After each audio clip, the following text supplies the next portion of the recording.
Saya langsung ke Bang Eriko. Bang Ya. Eriko, monggo. Soal ekonomi stagnan, mentok Nah, di 5%. Kasih saya kesempatan ya Mbak Anissa, saya jelaskan. Ini kan seperti debat pada waktu presiden kan Mbak Anissa. Gaya kita kan juga harus begitu ya kan. Calon presiden memaparkan. Ini memaparkan. Jadi Mbak Anissa, itu pertumbuhan 5%, bukankah itu nomor 4 tertinggi di dunia? Dan jangan salah, boleh saja pertumbuhan 8-9%. Seharusnya Brother Mufti ini menjelaskan. Salah datanya. 8-9% boleh saja. Tapi kalau misalnya katakan tingkat inflasinya di atas itu, apakah itu juga berarti? Tidak juga. Nah, saya mau sampaikan simpel saja begini. Ini nanti yang belum memutuskan ini adalah orang-orang yang memang cerdas. Yang memang melihat sejauh apa sih yang sudah dilakukan, track recordnya seperti apa sih. Nah, tadi Bung Mufti sampaikan mengenai Sandiaga Uno. Dan nggak usah jauh-jauh deh. Jakarta aja OKOC. Katanya mau mengurangin pengangguran 40.000. Yang daftar cuma 1.000. Yang diberikan modal cuma 150 orang. Salah lagi datanya. Nah, OKOC Mart, loh silahkan ditampilkan nanti. Tapi itu data yang saya dapat. OKOC Mart, Mbak Anissa keliling di mana-mana. Sudah dua kali Anda salah data. Dua kali. Ada OKOC Mart, silakan.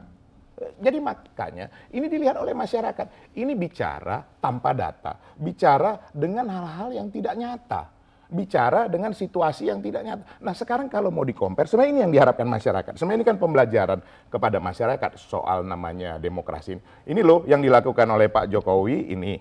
Ini yang kami mau lakukan seperti ini. Compare datanya, kemudian apa yang harus dilakukan. Dan itu disampaikan dengan lengkap. Nah saya mau sampaikan di sini sebenarnya, bagi yang belum memutuskan ini, mereka mau melihat itu. Jujur saja. Nah kalau itu tidak masuk di akalnya, dia tidak akan mau. Bahkan yang paling logis, mungkin dia tidak akan memilih sama sekali. Itu bisa terjadi Mbak Anissa. Itu yang mereka rasakan, mereka pikirkan, mereka lebih detail dalam hal seperti itu. Baik, silakan. Saya minta tidak dipotong karena saya ingin mengkoreksi Pak Eriko. Jadi Pak Eriko tadi menyebutkan dua data yang salah. Ini membuat saya tidak heran gitu loh ketika di debat kedua Pak Jokowi keluar dengan banyak sekali data yang salah. Mungkin masukannya nih dari timnya Pak Eriko juga. Jadi pertama Pak, saya akan jelaskan di mana kesalahan Bapak. Pertama tadi Bapak sebut pertumbuhan ekonomi Indonesia nomor 4 tertinggi di dunia, hoax. Pertumbuhan ekonomi kita tahun lalu 5,17%. Itu di bawah rata-rata negara ASEAN, 5,8%. Ada banyak negara ASEAN. Coba disebutkan negara ASEAN-nya. Negara ASEAN-nya, Vietnam tahun lalu 6,6%. Myanmar tahun lalu tumbuh 6,4%. Filipina tahun lalu tumbuh 6,52%. Kamboja tumbuh 6% dan Laos tumbuh 6,79%. Semuanya di atas 6%. Itu kesalahan pertama Bapak. Itu data dari mana, Bung? Data dari media online, CNN. Oh, media online. Ya. CNN bukannya... CNN Indonesia. Coba dicek dulu, data dari mana CNN? Intinya ini masyarakat harus data bisa dari mengecek. Bank Dunia. Jadi harus jelas. Anda juga membaca data dari online. Biarkan saya teruskan kesalahan kedua Bapak. Maksudnya? Kesalahan kedua Bapak, biarkan saya jelaskan. Tadi Anda sebutkan bahwasannya OKOC gagal. Hoax kedua. Sebagai anggota DPR Komisi 6, harusnya Anda baca laporan regional ekonomi Bank Indonesia tentang Jakarta yang terbit di bulan Agustus dan di bulan November.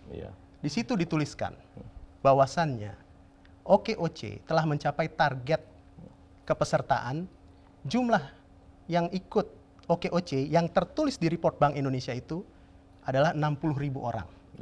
Itu hoax kedua Anda. Bukan hoax Anda sendiri itu. Itu hoax Anda. Soalnya Bank Indonesia-nya sendiri nanti kita bisa buka. Masyarakat nanti bisa buka website-nya. Nanti jangan Anda klik dijelaskan sendiri ternyata itu data tidak benar seperti itu. Silakan. Jadi ada dua kesalahan yang sudah kita bahas. Saya harap Bapak sampaikan ke Pak Jokowi agar berhati-hati nanti hari Sabtu untuk tidak mengulangi kesalahan di debat kedua. Karena debat hari Sabtu besok itu debat yang penting. Masyarakat harus mendapatkan pencerahan dan informasi yang valid, yang jelas. Yang bukan kebohongan ya. Dan bukan hoax ya. Masyarakat yang seperti dua hal yang tadi diungkapkan. Dan masyarakat perlu tahu solusi-solusi yang konkret agar bisa keluar dari jebakan pertumbuhan ekonomi 5% ini. Baik, Bang Eriko, silakan. Ya, seperti tadi saya sampaikan ya, sesuatu yang dilakukan kan harus nyata. Datanya juga harus benar. Nanti silakan dibuka datanya. Data yang dari mana? Itu data dari online yang disampaikan oleh saudara Mufti ini. Jadi ya kalau kita mau berbicara online ya mungkin Anda lebih yakin dengan data-data online ya silakan saja ya. Itu hak masing-masing. Tapi kita berbicara kepada hasil yang nyata bahwa memang tingkat pertumbuhan Indonesia ini cukup tinggi. Tapi apakah sudah sempurna? Tentu belum. Kita memang berharap menjadi 7-8%. Situasi ekonomi dunia memang mengkhawatirkan, memang merisaukan. Dan ini hal yang wajar dari mulai Brexit, Amerika sendiri, pertumbuhannya stagnasi. Tapi Indonesia masih bisa melakukan pertumbuhan seperti itu luar biasa. Nah, apakah ini sudah sempurna? Memang belum. Kenapa kita butuh 1 periode lagi? Itu untuk menuntaskan hal itu. Tetapi dalam kehidupan, apakah kita mau mencoba sesuatu hal yang terbukti di waktu yang kemarin, itu tidak melakukan sesuatu yang memang maksimal. Itu kan dilihat oleh masyarakat. Memang masyarakat bisa dibohongi dengan situasi sekarang. Dikatakan bahwa ini semua nanti ini bisa punah, bisa lain-lain. Dasarnya dari mana? Kan semua harus ada datanya. Kalau kita mau menurun datanya ini inflasinya, ini hutang. Hutang sampai sekarang 30%. Masih yang termasuk rendah. Bandingkan dengan negara lain, termasuk Filipina yang tadi Anda baca. 33%. Nah, ini kan harus komprehensif, bukan melihatnya sepotong-sepotong. Nah, ini yang selalu diambil, selalu sepotong-sepotong. Tapi baiklah, nanti kan dalam tadi Bung Mufti sampaikan bahwa nanti ditantang untuk nanti tanggal 13. Kita lihat saja, mana yang lebih menguasai. Kita lihat saja, mana yang lebih meyakinkan masyarakat. Itu kita lihat nanti. Dan nanti kita lihat hasilnya tanggal 17. Cuman jangan belum apa-apa, nanti sudah datang ke KPU mengatakan KPU ini tidak baik, tidak benar, ini berpotensi seperti ini. Bahwa sudah memperkirakan akan kalah. Dan kalau akan kalah ini melakukan hal-hal di luar yang tidak logis. Mau people power. Nah, ini kan negara hukum. Ada sesuatu yang disebutkan, yang dipertanggungjawabkan. Nah, lantas kemudian mau dibawa ke PBB. Apakah PBB menangani seperti hasil pemilu ini? Nah, hal-hal beginilah. Ini daya pikir masyarakat, rasionalitasnya. Itu mereka mengerti, memahami itu. Jangan, Bung Mufti, dikira masyarakat itu tidak paham. Paham. Baik, Bang Wangi, silakan.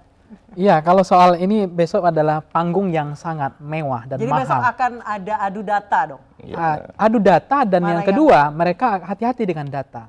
Karena media sosial lebih kejam. Betul. Jadi begitu Bahkan ada tim cek fakta Tim cek sekarang. fakta.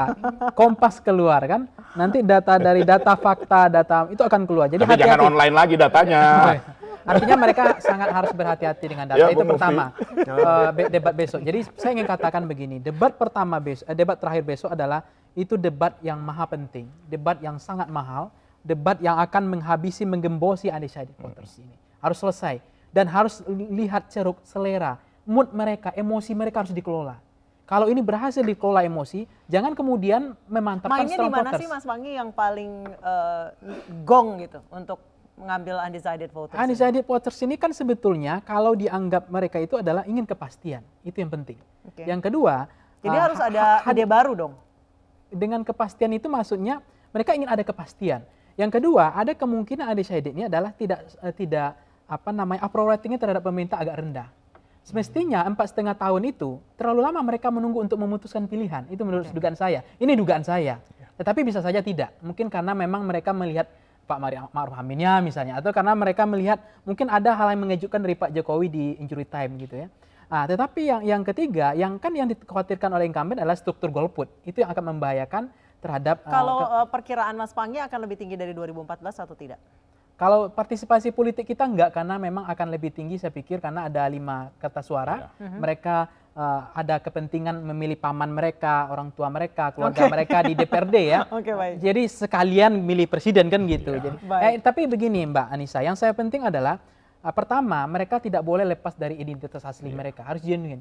Pak Prabowo tampil dengan ketegasan dia mungkin ya, Pak Jokowi mungkin tampil dengan gaya Jogja Solonya. Baik, Karena jangan kemudian ada aktor yang tertukar kembali gitu. Baik, jangan ada lagi aktor yang tertukar. Kita tunggu nanti hari Sabtu 13 April yang menjadi penentuan sekaligus penutup masa kampanye selama 7 bulan terakhir. Terima kasih Bapak-Bapak telah bergabung bersama kami di Terima kasih. Special Report, dan pemirsa kami masih akan kembali usai jeda, tetap bersama kami. Terima kasih.